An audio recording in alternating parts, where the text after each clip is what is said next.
Hello, and welcome to Community Connections, a program dedicated to those individuals living with a physical or developmental challenge. I'm Andrea Thronson, Community Connections developer. Tonight our theme is advocacy. We've got several very interesting guests and 2 field shoots that we'll be showing you. So let me introduce my first 2 guests. With me now are David Grady. Hello. Welcome. And Jimmy Duarte. Hello. So David, let's start with you. Tell me what your title is and a little bit about what you do. So Andrea, I work as the executive director at an organization called Area Developmental Disabilities Board 7, which is a long title for an organization that's dedicated to work on behalf of people with disabilities, primarily those with developmental disabilities. And so we do a variety of services that promote advocacy, systems change, quality assurance, and collaboration building. Okay. So first to start, give us an individual definition of advocacy. Advocacy is a term you'll hear often in the disability community. Mm-hmm. And I think an individual definition is as simple as what any human being wants to do, which is the ability to express themselves, to express a need to someone who can help them reach that need. Mm-hmm. So it's just a matter of having the person with the disability able to fully express themselves. Okay. And then how would you broaden that into a community level? That's when it gets more complicated. Right.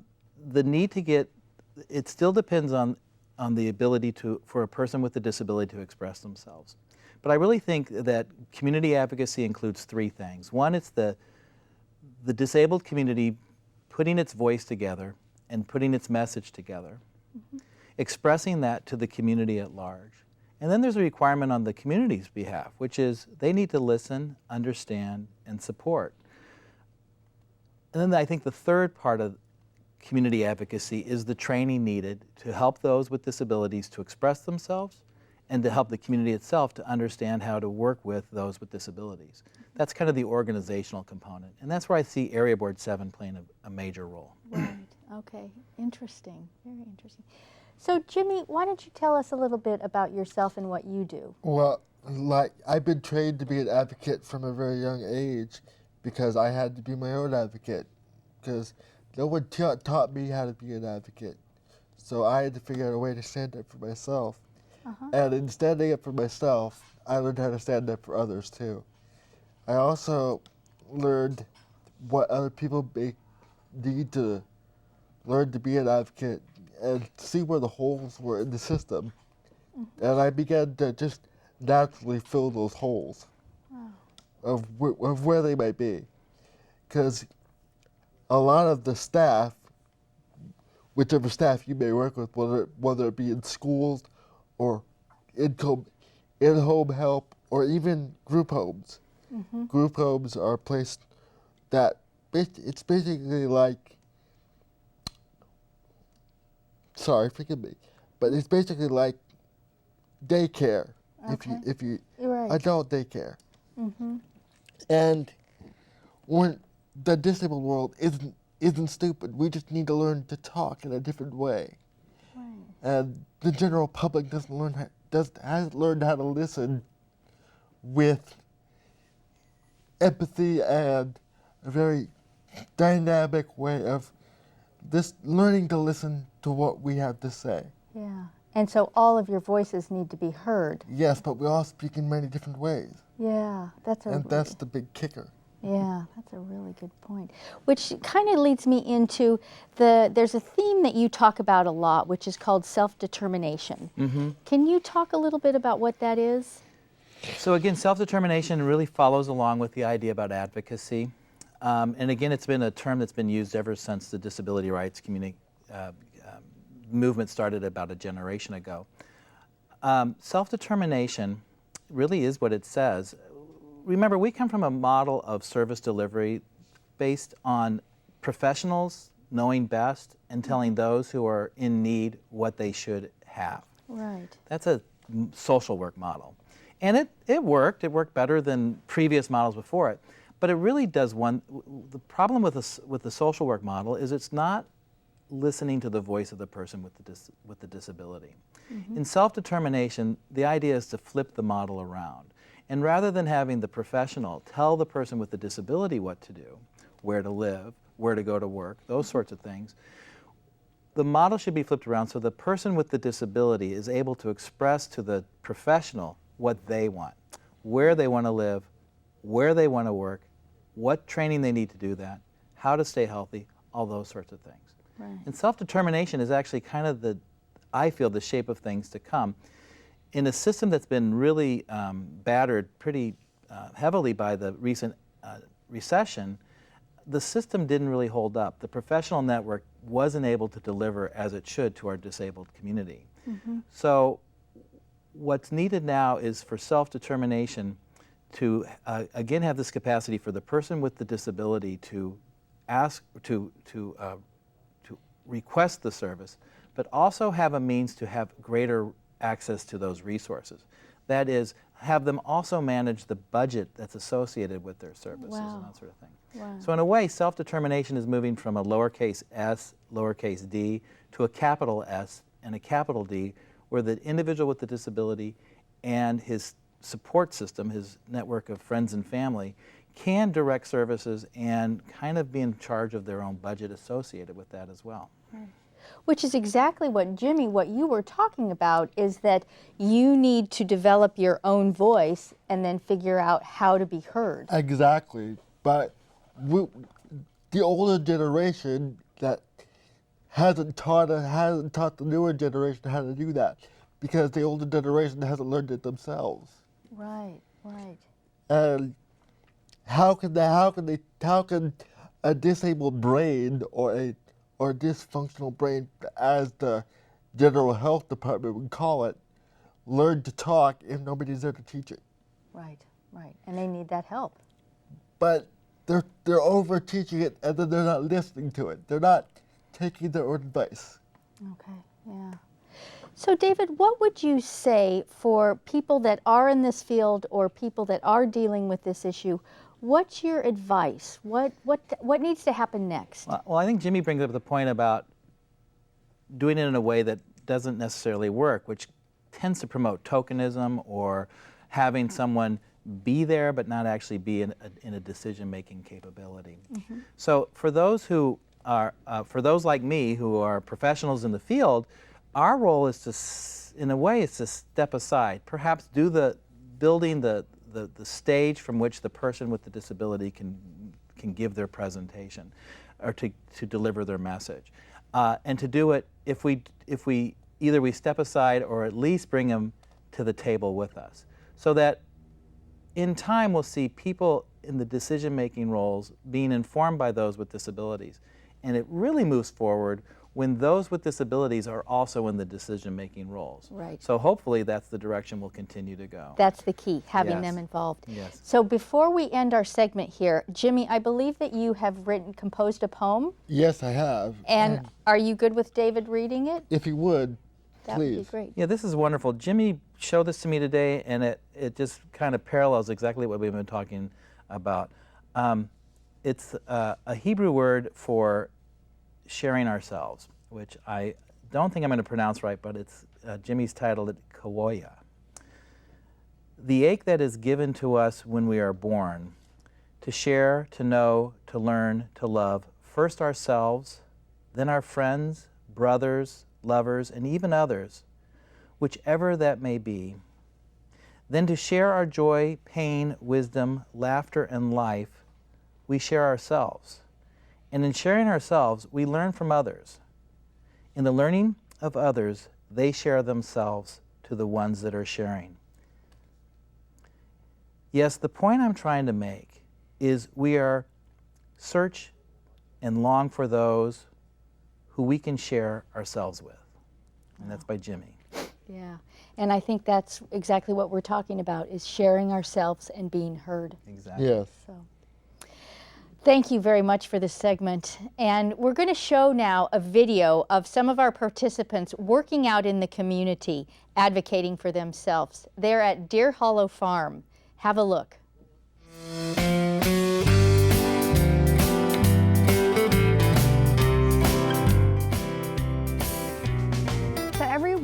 take either a car or a van, and we come here weekly, and we clean up the feeding area. We then take the debris of the hay and the soiled hay and things like that, and then that gets thrown out. The group's been cleaning the goat pen and the sheep pen. They've done a lot of work in the hay barn, raking up all the hay and spreading out new bedding for the goats. Yeah, whatever we need done. I like working the hollow because I like to raking the hay. I feel good myself. They're very productive, and it's something that eases Claire's position so that she can be focusing on other things, and we can be creating team building and discussion, learning. I mean, I love the work that they do. It definitely takes a lot of pressure off of me in the morning when I'm trying to get all the chores done, and I know that I can leave the sheep and goat pen for these guys, and they're going to do a great job. I think they often do a better job than I do. I think our participants have a wonderful time because this is absolutely not a typical type of job that you get. So they get to have experience in every different type of avenue and way that just makes them mature and developed. It's a work in progress, trying to make sure that we can give them skills to be able to carry on in their jobs in the future and to be just a better person. I like talking to these guys. They make me laugh. They together as a team help out as a team get some great work done. It's just a terrific place. They're all such wonderful individuals, and they can each contribute something for this. I like working with other people, big smile, big days. I like feel good myself. I did. I like working hard, making a future. I want to work, paying jobs. I look forward to having the group coming every week and knowing that they're going to come and work hard and do a good job.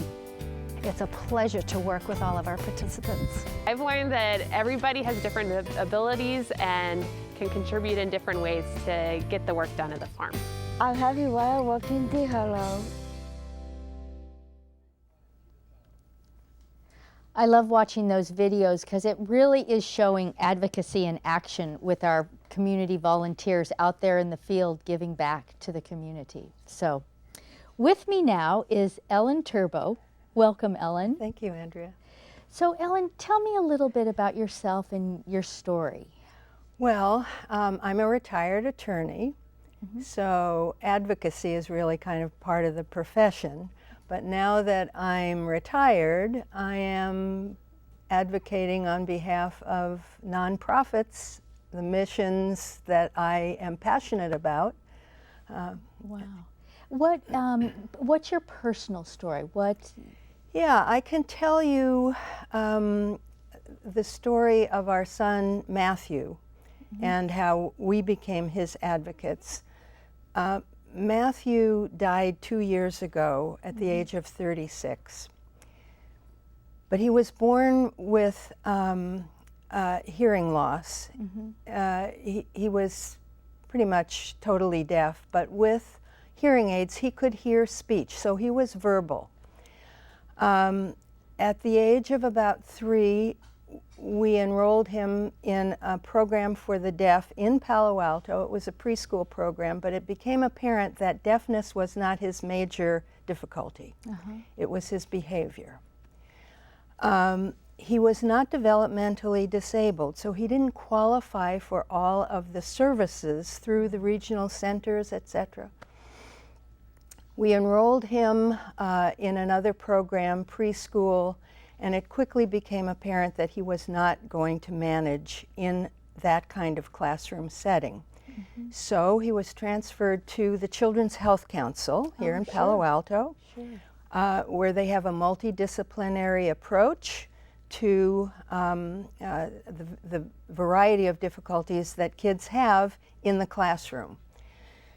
After about 2 years, I think, it became apparent that he wasn't thriving there either. They had a classroom of 6 children, 2 adults, and they couldn't manage him. They went to a one-on-one. That didn't. Wow. So they told us, my husband and I, we think he needs residential treatment. Well, that's a shock to any parent, you know, of a young boy. We set to work. We spent a whole summer investigating and visiting all of the residential treatment facilities up and down the state of California to find an appropriate placement. We hired a consultant, an educational specialist, to look elsewhere in the country for us to see whether there was anything appropriate there. As a result of our investigations, it became apparent that there wasn't anything in the state of California that was appropriate for Matthew and his behavioral problems, but our consultant found something in Evergreen, Colorado. Well, the law in the state of California says that you must provide a free and appropriate education for all children in the least restrictive way. At that time, that was 30 years ago, at that time the Department of Mental Health and the Department of Education were in flux as to who would be responsible for special needs kids like Matthew. My husband and I convened a meeting with the Department of Mental Health, the Department of Education through the school district, and ourselves. And we knew that out-of-state placement was unheard of in California. But we had done our homework, so that's where we became advocates. We had done our homework. We had documented each and every residential facility in California and had letters from the director saying this was not an appropriate placement. We had letters from Evergreen, Colorado saying yes, they had a treatment plan, they were prepared to accept Matthew. So we sat down with the powers that be and came to an agreement. And the agreement was that mental health would pay a third, the school district would pay a third, we would pay a third, and Matthew would be able to go to Colorado. That was a result of advocacy.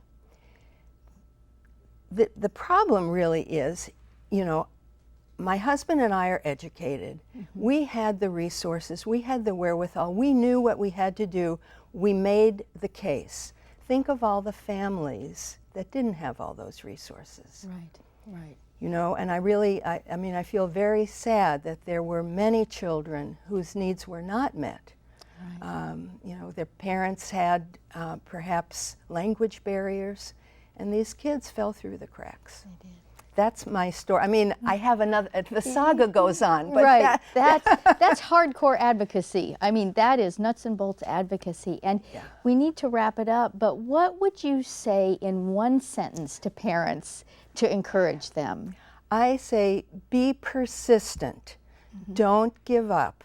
Help is out there. Get all that you can, and just, you know, go with it. Don't give up. Keep going. Keep going. That's a wonderful message. Yeah. Thank you. I wish we had more time. You're very welcome.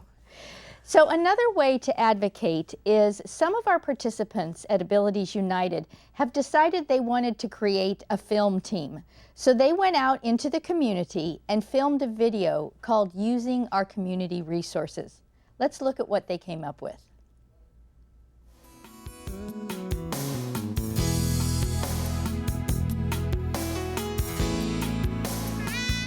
What do they do in City Hall?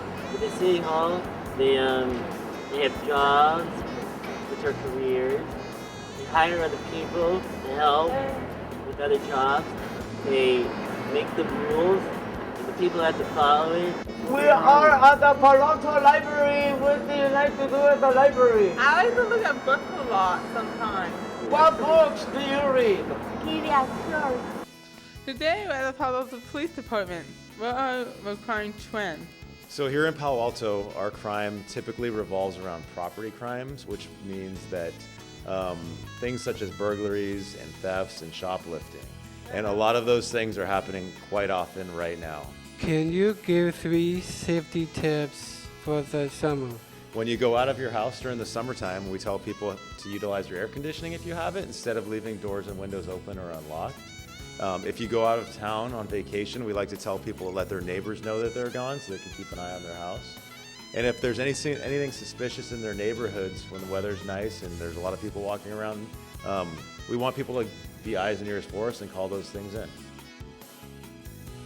How does the drought affect the community? Because of the dryness of the fuel in the foothills, we're going to be opening our fire station in the foothills approximately 30 days earlier than we normally would because of the dry fuel in the foothills. So it's raised the level of awareness, and it's also allowing us to staff a fire station sooner than normal. What do you do if there's a fire or if there's an emergency? If there's a fire, we want everyone to call 911 immediately, but not until they can do it from a safe place. What kind of fires do you put out? But we also put out fires that are in vehicles, like car fires. We put out electrical fires, tree fires, grass fires, just about anything. What's going on with the Magical Bridge in Palo Alto?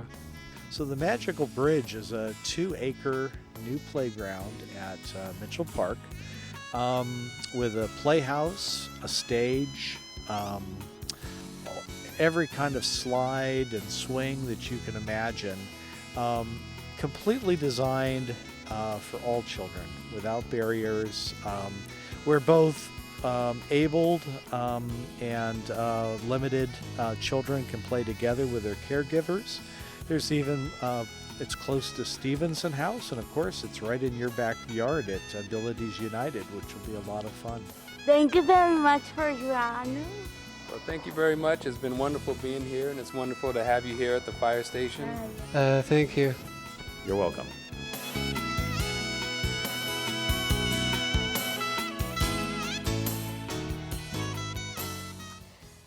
That's a wonderful video, and I want to make it really clear that our participants filmed that interview, they did the questions, they put the pieces together. That's their video. So that is a huge form of advocacy, is going out there and doing their own production, which is really exciting. So with me now is one of our Abilities United participants, Martin. Welcome, Martin. Thank you. So Martin, tell me a little bit about yourself and what you do as an advocate. Currently, I am the chairperson and president of the Abilities United Advocacy Group, and we meet monthly at the end of the month for our regular monthly meeting. Each month it's all different topics. It changes by the month. Okay. What's a little bit about your story? What was it like for you growing up? At the very beginning, when I was born actually premature, and in the hospital I had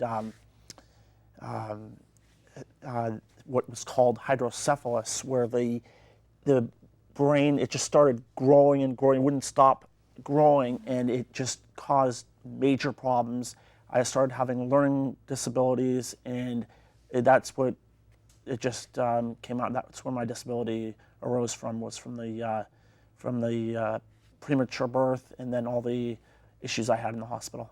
Wow.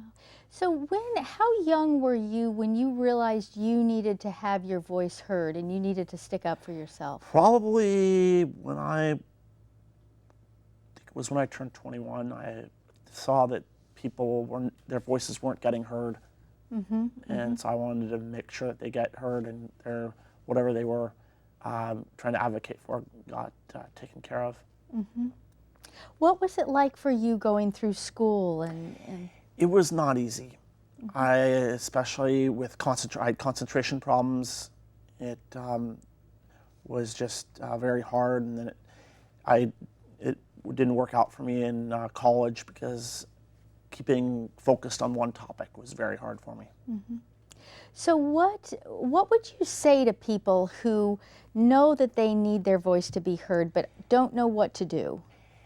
Probably the easiest is to, with help of their social service group, go out, set up a group of their own, and then if they see that things aren't getting taken care of, go up to Sacramento and lobby for, if say there's funding problems, get them to fund the programs, improve the funding.